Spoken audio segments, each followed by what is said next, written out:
नमस्कार मित्रों, मैं राजलाल यादव एक बार फिर टारगेट विद राजलाल के माध्यम से ब्रेकिंग न्यूज के साथ हाजिर हूँ।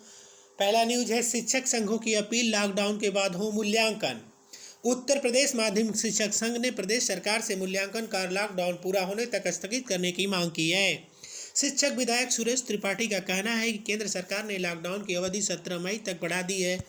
ऐसे में कापियों का मूल्यांकन उचित नहीं है। 5 मई से मूल्यांकन केंद्रों तक पहुंचने के लिए शिक्षकों को खतरों के बीच से आना होगा।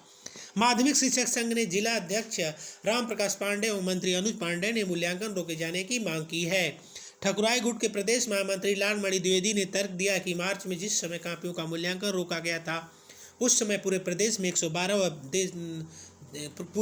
112 और प्रदेश में मात्र 13 कोरोना पॉजिटिव थे।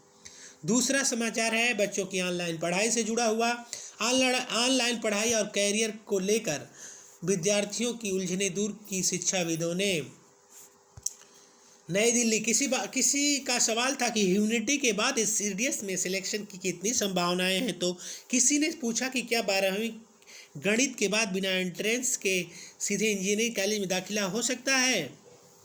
किसी बच्चे का सवाल था, गणित के साथ 12वीं की परीक्षा की तो सेना में जाने के कितने अवसर हैं। कोई जानना चाह रहा था कि लॉकडाउन खुलने के बाद परीक्षा की तैयारी का कितना समय मिलेगा। अमर उजाला की शुक्रवार और शनिवार को हुई वेबिनार में विद्यार्थियों की जैसी जिज्ञासाएं थी, वैसे ही उनकी उलझनों को दूर करने वाले विशेषज्ञ थे। चाहे यूपी बोर्ड और सीबीएसई के रिजल्ट को लेकर सवाल हो या प्लेसमेंट को लेकर के दुविधा, वेबिनार में मौजूद शिक्षाविदों ने बच्चों के हर सवाल का जवाब तसल्ली से समझाकर दिया।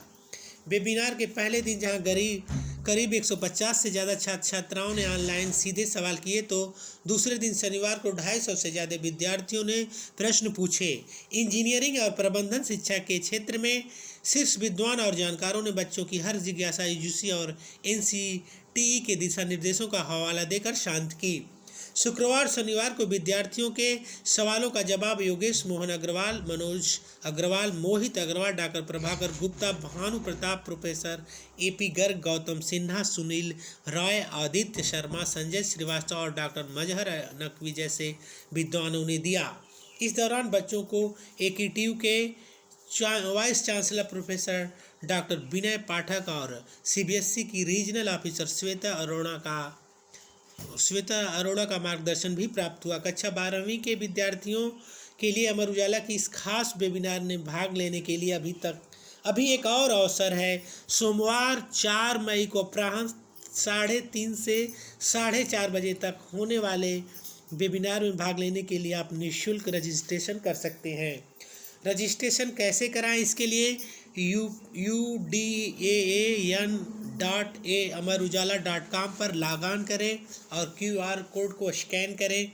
उसके बाद 08039383982 नंबर पर मिस्ड कॉल दें। तीसरा समाचार है, एनसीईआरटी ने ऑनलाइन कक्षाओं के मुताबिक बनाया कक्षा 9 से लेकर 12 तक का एकेडमिक कैलेंडर। मानव संसाधन विकास मंत्री ने कहा, इसकी मदद से छात्र लॉकडाउन में घर बैठे कर सकेंगे पढ़ाई। एनसीईआरटी की तरफ से कक्षा 9वीं से लेकर 12वीं तक के लिए तैयार किया गया एकेडमिक कैलेंडर शनिवार को जारी कर दिया गया। लॉकडाउन में ऑनलाइन कक्षाओं में पढ़ाई के तरीके तकनीकी याद का शामिल करते हुए कैलेंडर को मानव संसाधन विकास मंत्री रमेश पोखरियाल निशंक ने जारी किया। विशेषज्ञों ने यह कैलेंडर छात्रों, अभिभावकों और शिक्षकों से लिए गए सुझावों के आधार पर तैयार किया गया है।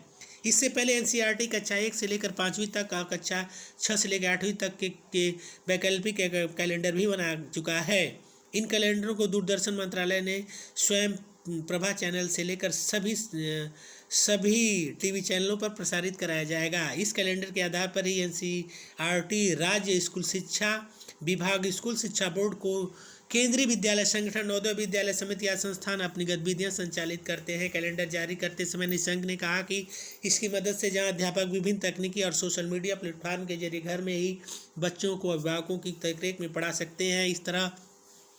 इसके तहत शिक्षक, अभिभावक और बच्चे WhatsApp, Facebook, Twitter, Telegram, Google mail और गूगल हैंग आउट जैसी एप्लीकेशन के जरिए एक दूसरे से जुड़कर घर बैठे ही क्लासरूम की तर्ज पर पढ़ाई कर सकते हैं। वहीं कुछ लोगों ने के पास इंटरनेट, मोबाइल आदि की सुविधा न होने के कारण इसे टीवी पर भी प्रसारित किया जा रहा है।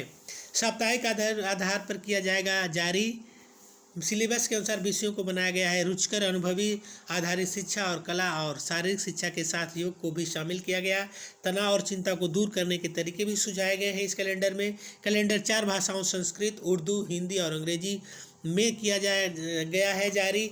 विशेष छात्रों के लिए भी ऑडियो बुक्स, ऑडियो रेडियो कार्यक्रमों आदि की होगी पढ़ाई। टीवी चैनलों पर प्रसारित कराया जाएगा। फिर आज का चौथा प्रश्न वो समाचार है, भत्तों में कटौती में विरोध प्रदर्शन। मित्रों, जो सरकारी कर्मचारियों के भत्तों में बेतहाशा कटौती कर दी गई सरकारों के द्वारा, उसका बहुत ही ज़बरदस्त विरोध हो रहा है। कर्मचारियों ने पीएम और सीएम से की फैसले पर पुनर्विचार की अपील। महंगाई भत्ते और अन्य भत्तों की कटौती तथा जीपीएफ पर ब्याज दर घटाने व नई पेंशन स्कीम में सरकार के हिस्से से कटौती के विरोध में मजदूर दिवस पर कर्मचारियों और शिक्षकों ने प्रदर्शन किया। दोपहर 12 बजे कर्मचारियों ने अपने अपने दफ्तरों और घरों में मोमबत्ती जलाकर प्रदर्शन किया और जिलाधिकारी के माध्यम से पीएम और सीएम को ज्ञापन भेजकर उनसे भत्तों की कटौती और फैसलों पर पुनर्विचार की मांग की है। इंडियन पब्लिक एम्प्लॉइज फेडरेशन के अध्यक्ष वीपी मिश्र ने प्रदर्शन के सफल सचिव पर प्रदर्शन को सफल बताया। वहीं इप्सेफ के राष्ट्रीय सचिव अतुल मिश्र ने दावा किया है कि यूपी के अलावा दिल्ली, हरियाणा, मध्य प्रदेश, राजस्थान, बिहार, झारखंड, छत्तीसगढ़, केरल, तमिलनाडु, पंजाब, महाराष्ट्र, गुजरात, उत्तराखंड सहित लगभग सभी राज्यों में प्रदर्शन हुए। लखनऊ में केजीएमयू सहित बलरामपुर, डॉक्टर राम मनोहर लोहिया आयुर्विज्ञान संस्थान, वाणिज्य कर मुख्यालय, स्वास्थ्य भवन, सचिवालय, वन मुख्यालय सहित कई कार्यालयों में कर्मचारियों ने मोमबत्ती जलाकर विरोध जताया। शिक्षकों ने और जिनके कार्यालय बंद चल रहे हैं उन कर्मचारियों ने अपने अपने घरों में मोमबत्ती जलाकर सरकार के फैसले पर नाराजगी जताई। प्रदर्शन को सुरेश रावत की अध्यक्षता वाली राज्य कर्मचारी संयुक्त परिषद, माध्यमिक शिक्षक संघ, पांडे गुट कर्मचारी शिक्षक संयुक्त मोर्चा, राज्य निगम कर्मचारी महासंघ, चतुर्श्रेणी राज्य कर्मचारी महासंघ सहित संगठनों ने समर्थन दिया। कर्मचारियों की जान और जेब दोनों पर दाव। इस इप्सेफ के अध्यक्ष पीपी मिश्र और महामंत्री प्रेमचंद ने क्षोभ व्यक्त किया कि कोरोना जैसे महासंकट में चिकित्सक, paramedical staff, nurses, lab technician, x-ray technician, pharmacist सहित पुलिसकर्मी, सफाई कर्मी और अन्य आवश्यक सेवाओं से जुड़े कर्मचारी जान हथेली पर रखकर काम कर रहे हैं। सरकार इन्हें प्रोत्साहित करने के बजाय इनके वेतन में भी कटौती कर रही है। अटेवा ने भी जताया विरोध। ऑल टीचर्स एम्प्लॉय एसोसिएशन अटेवा ने मजदूर दिवस पर मजदूरों की याद और सरकारी कर्मचारियों के भत्तों में हुए कटौती के विरोध में ट्विटर हैशटैग चलाया जो टॉप ट्रेंड किया।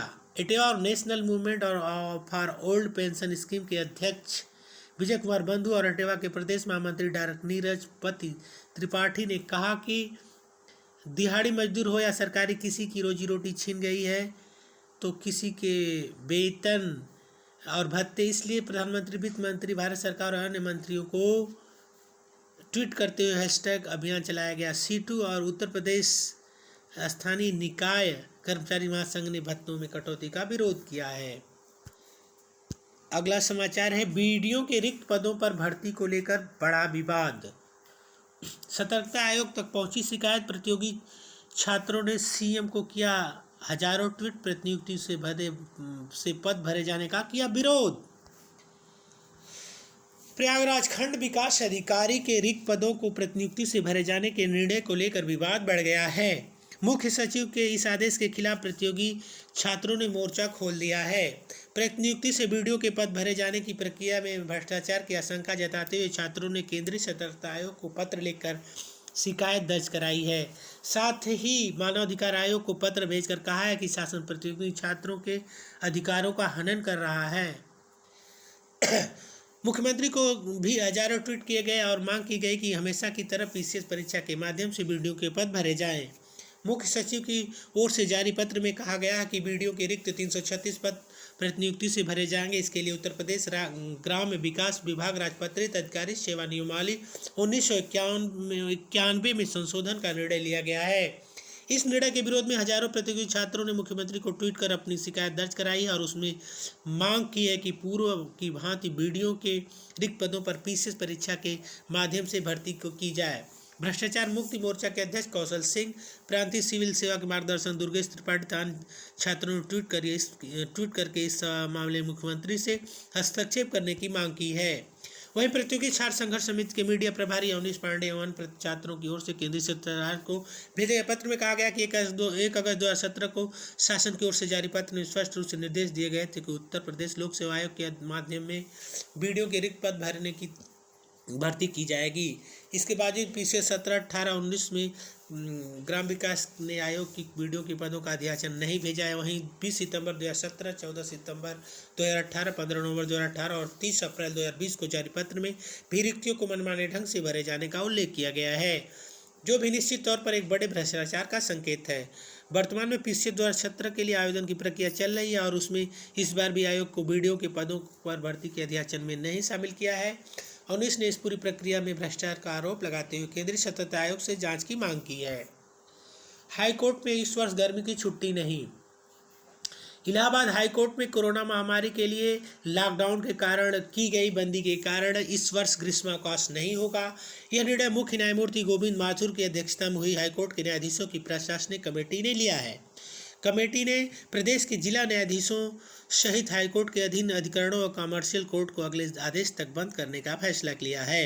साथ ही हाईकोर्ट में न्यायिक कार्य निलंबित रहेगा। यहाँ केवल अति आवश्यक मामलों की सुनवाई होगी। हाईकोर्ट में गर्मी की छुट्टी केवल 22 से 26 जून तक रहेगी। जिला न्यायालयों के लिए जारी कैलेंडर प्रभावी रहेगा। वहीं हर साल की तरह ग्रीष्मावकाश रहेगा। तो मित्रों, आज की ही वीडियो में बस इतना ही। हमें उम्मीद है कि मेरा ब्रेकिंग न्यूज आपको पसंद आया होगा। धन्यवाद।